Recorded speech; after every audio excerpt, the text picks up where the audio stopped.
Et on démarre, messieurs, avec Emmanuel Macron. Alors, on ne va pas parler de son nouveau mouvement En Marche qui défraie la chronique. On va se concentrer, nous, sur ce qui se fait, ce qu'il a annoncé en matière de crowdfunding. Alors, le crowdfunding, on répète ce que c'est la finance participative, le financement par la foule. Un train de mesure donc assez important. Qui veut définir le crowdfunding? On a des experts sur ce plateau. Allez, Jean-Philippe. Très bien, je vais me lancer. Donc, le crowdfunding, en fait, c'est un métier assez large puisqu'il comprend entre guillemets diverses formes, que ce soit le don, que ce soit le prêt ou le capital. Aujourd'hui, en tout cas, moi qui interviens aujourd'hui en tant que plateforme, j'interviens sur la partie du prêt, qui est la dernière entre guillemets à avoir émergé sur le secteur. Et qui se développe très fortement. Et qui se développe très fortement, effectivement, depuis fin 2014. Voilà. On est à près de 200 millions d'euros quand même collectés en 2015 sur cette activité. Oui, effectivement. Après, il faut redécomposer effectivement les chiffres pour savoir quelle est la part réelle des plateformes qui font que du prêt aux entreprises. Mais effectivement, quels que soient les secteurs, quels que soient les segments, ce sont des choses qui augmentent de manière très significative. En même temps, Pascal Olivier, on dit 200 millions, c'est epsilonesque par rapport aux prêts, par exemple bancaires, qui se comptent en dizaines, en centaines de milliards. 400, mais l'intérêt, combien ? 400 milliards. 400 milliards, donc on est loin du compte. En tout cas, c'est une goutte d'eau, on va dire, dans l'océan. En revanche, ce qui est intéressant, c'est la progression. C'est que ça double pratiquement chaque année. De plus en plus d'acteurs s'y mettent et les financeurs suivent. Oui, tout à fait. Alors, on s'aperçoit qu'il y a un intérêt croissant au crowd, en tout cas en France, parce qu'on est quasiment très en retard sur le marché. Comparé aux Américains ou aux Anglais. Ce qui a freiné un petit peu, malgré une progression qui est quasi exponentielle, puisque c'est plus de 100% par an, donc on est au-delà des marges. Il manquait quelque chose de fort pour la croissance, pour lancer tout ce qui est prêt, dons et equity obligataire, voilà. Et aujourd'hui, Emmanuel Macron, effectivement, a lancé des choses quasiment, on peut dire que c'est un grand pas. C'est pas encore la panacée, il y a encore du progrès à faire. Mais je pense que là, effectivement, l'année en cours, je pense qu'on va avoir encore un progrès assez impressionnant. Ouais, justement, on a une infographie présentée par nos confrères des Échos. Les montants levés par crowdfunding en 2015 ou la progression en 2014-2015, on voit que ça double pratiquement dans toutes les régions du monde. Alors en milliards, sur toutes les œuvres. Aux États-Unis, évidemment, qui sont en pointe. On passe de 9 milliards à 17-18 milliards.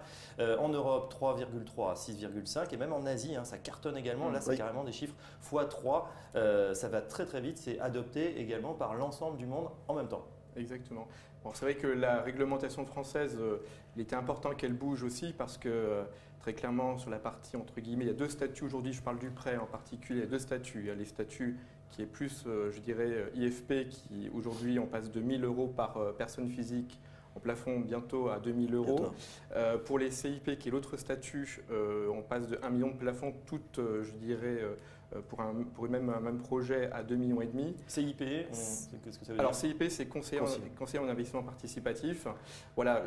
Par définition, je pense que beaucoup de plateformes qui étaient sous le régime de l'IFP vont probablement aussi, je dirais, cumuler celui du CIP parce que, bien évidemment, toute la dimension, entre guillemets, je dirais, de développement aujourd'hui est drivée par ce nouveau statut. D'autant plus que Emmanuel Macron a annoncé la possibilité d'intégrer la technologie de la blockchain, qui est un registre de titres dématérialisé, qui, entre guillemets, va permettre justement l'essor, théoriquement, de manière significative, des échanges de titres ensuite. Oui, alors ça, c'est la grande nouveauté. Blockchain, on entend ce mot. J'avoue que je n'ai pas tout bien compris. Qui peut m'expliquer exactement ce que c'est? Jean-Philippe. Alors, en fait, la blockchain, si on prend au début, c'est toute la technologie qu'il y a derrière le Bitcoin. C'est-à-dire qu'à un instant donné, on peut savoir qui détient, je dirais, quel titre. Voilà. Et c'est, entre guillemets, un registre qui se met à jour automatiquement au fur et à mesure. Et complètement décentralisé. Totalement décentralisé. Pas comme une banque centrale va dire je suis le détenteur, c'est moi qui émets la monnaie. Là, ça se fait au fur et à mesure. Voilà. Exactement. Et l'idée, forcément, c'est que si demain, on veut, je dirais, appliquer la possibilité de faire de l'échange de titres qui sont par définition aujourd'hui non cotés, qu'ils aient une forme de liquidité, avec nos business models qui sont quand même assez contraints. Intégrer ce type de technologie, c'est vraiment faire un pas vraiment dans le futur puisque c'est adopter des systèmes souples et donc sécurisés, parce que c'est aussi très important. D'ailleurs, je tiens à préciser peut-être une petite chose, parce que nous, on lance les entrepreneurs, donc ce matin, les projets sont déjà en ligne. On a intégré la signature électronique. Voilà, l'idée, c'est qu'il faut bien voir que tout le secteur du financement participatif doit aller vers des systèmes très sécurisés pour aussi rassurer les potentiels prêteurs. Est-ce que ça veut dire qu'à terme, Pascal Olivier, on pourrait se passer complètement des banques pour faire nos transactions? Ça serait voilà, dans le nuage ou dans ce blockchain? Ah oui, tout à fait, oui, oui. Et c'est bien pour ça qu'on voit aujourd'hui, par exemple, BNP Paribas, qui est le premier acteur à se lancer dans la technologie blockchain. Donc, ils sont en train de développer avec un acteur qu'on a reçu, d'ailleurs, vous avez reçu sur le plateau, qui est Smart Angel. Ce sont les premiers à avoir signé un partenariat dans l'equity pour le blockchain. Donc ça veut dire que demain, les détenteurs de titres de non-cotés pourront échanger leurs titres. En fait, c'est le second marché de demain. On a créé un nouveau marché directement et sans passer par les banques. Sans passer par les banques, ça veut dire même si on peut imaginer sur les titres vifs, la bourse aussi, on s'échangera comme ça des blocs d'actions ou pas? Alors oui, à partir du moment où ce sont les dépositaires centraux qui auront la main sur ces blockchains, effectivement. Maintenant, tout ce qui est non coté, il faut savoir que le non coté, c'est généralement chez votre avocat, chez votre notaire ou dans la banque au crédit du coin. Donc là, il y aura encore une autre directive qu'il faudra mettre en place, qu'il faudra adopter d'ici 2016-2017, qui est la directive DSP2. Voilà. Donc blockchain et DSP2, je pense que c'est l'ouverture d'un marché qu'il va falloir surveiller de près, oui. Ça va dans la bonne direction quand même, hein, ce crowdfunding, crowdlending. On est plutôt en pointe en France. À partir de fin 2014, on a eu cette brèche dans la réglementation bancaire. On peut maintenant se prêter entre particuliers ou via vos plateformes. Il y en a de plus en plus qui se créent. Bon, on a qu'à eu un petit nouveau, les entrepreneurs aujourd'hui. Est-ce que là, les montants qui sont relevés, est-ce que c'est un nouveau départ? Est-ce que ça va accélérer à votre avis l'appétence pour les investisseurs, les Français, à investir sur ces plateformes? Très clairement, pour moi, c'est le cas, puisqu'à partir du mois d'octobre, en réalité, les personnes morales vont pouvoir venir se rajouter sur le marché. Aujourd'hui, on était sur un marché uniquement des particuliers vers les entreprises. Et en réalité, pour moi, le vrai début du marché, ça va être vraiment l'arrivée des personnes morales, parce qu'on sait très bien qu'il y a beaucoup d'entreprises qui ont des capacités, je dirais, de l'argent qui sont dans les entreprises, qui demandent à être placées. Et voilà, donc je pense que le vrai boom, il va vraiment être à ce moment-là. Le montant maximum là, passe de 1 000 à 2 000 euros pour les investisseurs particuliers. Oui. On pourra investir dans les projets, par exemple, sur votre site.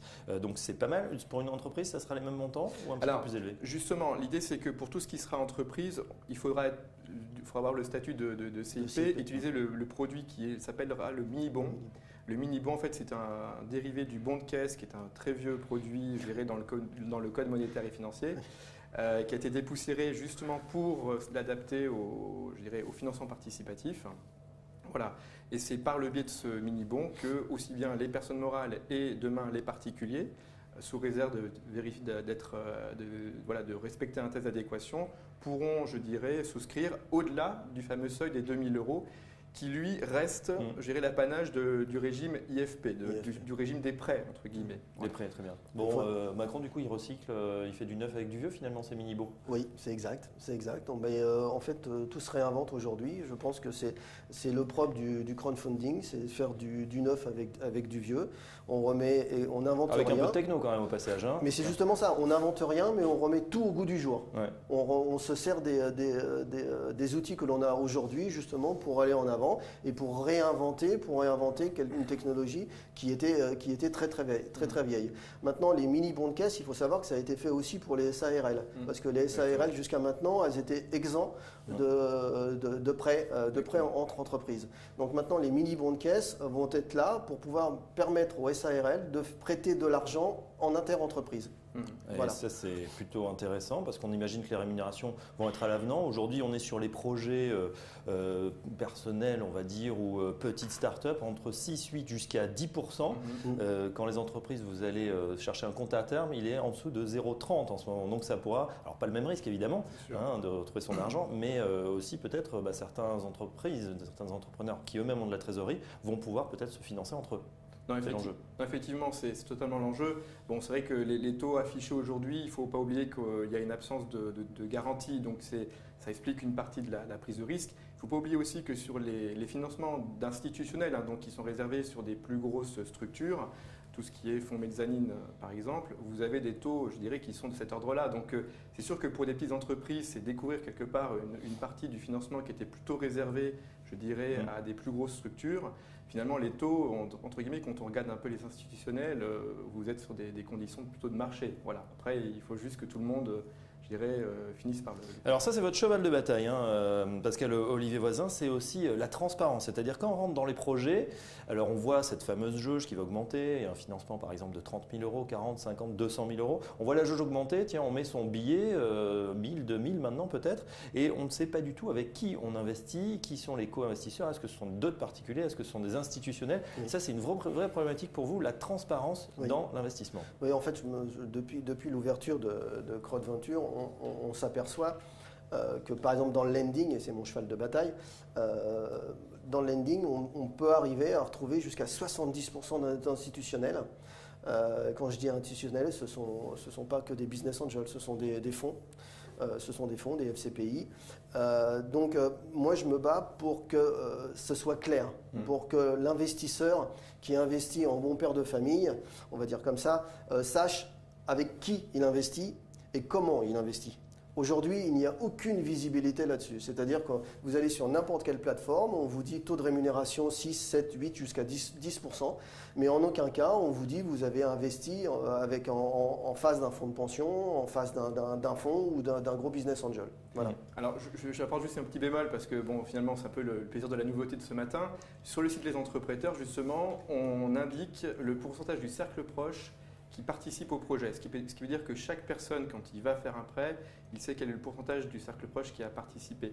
Alors, et je pense, mais néanmoins, qu'il faudra de toute façon toujours préciser ça, parce que dans les chiffres que l'on annonce autour de 30 millions ou 40 millions, disons que la problématique, ça serait quelle est la vraie part, je dirais, investie par des particuliers. Et c'est très important de le faire. On incite, d'ailleurs vous incitez, celui qui lève de l'argent, entre guillemets, à aussi apporter un peu la pompe, histoire de la love money, les proches d'abord, et ensuite, effectivement, il y a la foule des autres qui arrive. Tout à fait. Il ne faut vraiment pas oublier qu'une grosse partie du succès de toutes les collectes, c'est quand même la mobilisation du cercle proche, même si on n'aime pas forcément le répéter, c'est important de le préciser.